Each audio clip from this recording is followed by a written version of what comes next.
महाराष्ट्र की राजनीति में बहुत बड़ा भूकंप होने वाला है। मग ते नक्की ऑपरेशन टायगर होईल का ऑपरेशन तुतारी होईल का काय होईल?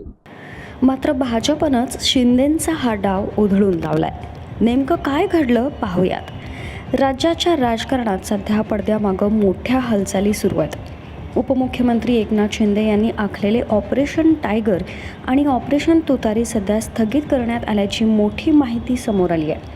मिळालेल्या माहितीनुसार एकनाथ शिंदे यांनी शिवसेना ठाकरे गटाचे 6 खासदार आणि शरद पवार गटातील 6 खासदार आपल्या गटात खेचण्याची रणनीती आखली होती. मात्र भाजपच्या वरिष्ठ नेतृत्वानं या संपूर्ण योजनेवर अचानक ब्रेक लावलाय.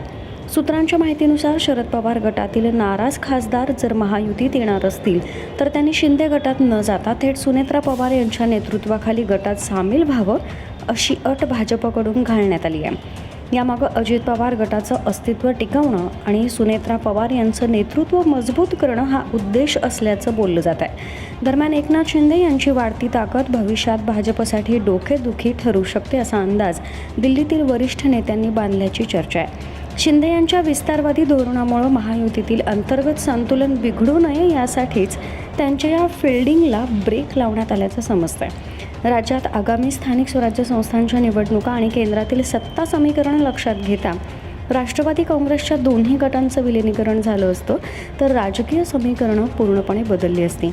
मात्र आता परिस्थिती वेगळी आहे. अजित पवार यांच्या पश्चात त्यांच्या गटातील आमदार आणि नाराज खासदार शिंदे गटाकडे वळू नयेत यासाठी भाजपनं सुनेत्रा पवार यांच्या पाठीशी ठामपणे उभे राहण्याचा निर्णय घेतल्याचं दिसतंय. एकूणच महायुतीमध्ये सत्ता संतुलन राखण्यासाठी भाजपकडून मोठी रणनीती आखली जाते आणि त्यात ऑपरेशन तुतारीला बसलेला ब्रेक हा एक महत्त्वाचा टप्पा मानला जातो.